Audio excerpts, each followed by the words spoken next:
तो हेलो प्यारे बच्चों, स्वागत है आप सभी का वेदांतु के एनसीईआरटी सॉल्यूशंस के चैनल पर। ये एक बेहतरीन चैनल है जिसमें हम हर एक चैप्टर के हर एक एनसीईआरटी क्वेश्चंस का डिटेल सॉल्यूशन देखते हैं।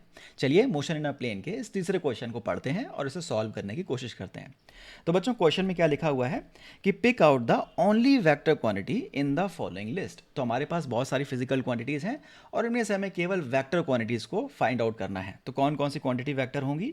क्या टेम्परेचर एक वेक्टर क्वांटिटी है? हमने कहा टेम्परेचर में तो कोई डायरेक्शन नहीं होती, केवल मैग्नीट्यूड होता है। तो टेम्परेचर एक वेक्टर क्वांटिटी नहीं है। क्या प्रेशर एक वेक्टर क्वांटिटी है? आप कहोगे सर प्रेशर होता है फोर्स पर यूनिट एरिया। पर फोर्स किसी भी डायरेक्शन में हो सरफेस पर, चाहे इस डायरेक्शन में चाहे इस डायरेक्शन में, आप प्रेशर निकालते वक्त फोर्स का केवल वही कंपोनेंट लेते हो जो सरफेस के परपेंडिकुलर लग रहा हो। आप इसे थ्रस्ट भी कह देते हो। तो भैया हम ये कहेंगे फोर्स की डायरेक्शन पर सरफेस का प्रेशर डिपेंड नहीं कर रहा है ना। फोर्स अलग अलग डायरेक्शन में हो सकता है, प्रेशर की डायरेक्शन फोर्स की डायरेक्शन पर डिपेंड नहीं करेगी।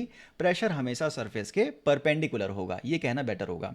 प्रेशर की डायरेक्शन फोर्स की डायरेक्शन पर डिपेंड नहीं करेगी, इसे हम इस तरीके से कह सकते हैं। तो प्रेशर की डायरेक्शन क्योंकि डिपेंड नहीं करती है फोर्स पर, तो ये एक स्केलर क्वांटिटी हो गया, हमेशा परपेंडिकुलर सरफेस के। इम्पल्स, इम्पल्स एक कैसी क्वांटिटी है, स्केलर या वेक्टर? तो भैया इम्पल्स हो गया एफ डी टी। हमने कहा इम्पल्स हो गया force into delta T time, या सुनो। तो इम्पल्स कैसा क्वांटिटी हो गया? हमने कहा इम्पल्स हो गया एक वेक्टर क्वांटिटी, क्योंकि इसमें फोर्स आ रहा है और टाइम आ रहा है। फोर्स एक वेक्टर क्वांटिटी है तो इम्पल्स भी एक वेक्टर क्वांटिटी हो गया। हमने कहा इम्पल्स हमारा एक करेक्ट आंसर है। इम्पल्स एक वेक्टर क्वांटिटी है। टाइम कैसा है? टाइम में तो कोई डायरेक्शन नहीं होती, टाइम हमेशा स्केलर क्वांटिटी हो गया।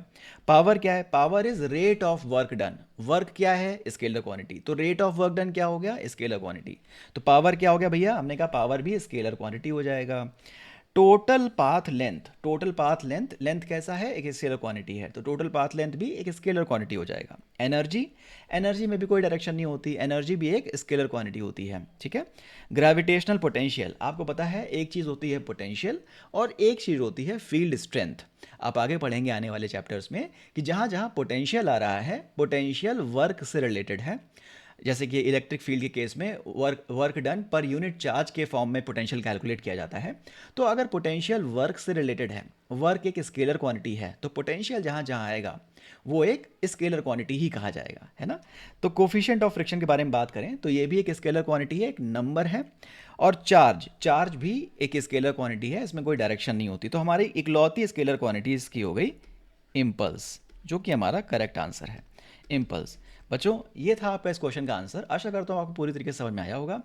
ऐसे ही और क्वेश्चंस के आंसर को हम वन बाय वन समझेंगे। इसके लिए आप इस चैनल को सब्सक्राइब कर लीजिए। चलिए मूव करते हैं अगले क्वेश्चन की तरफ।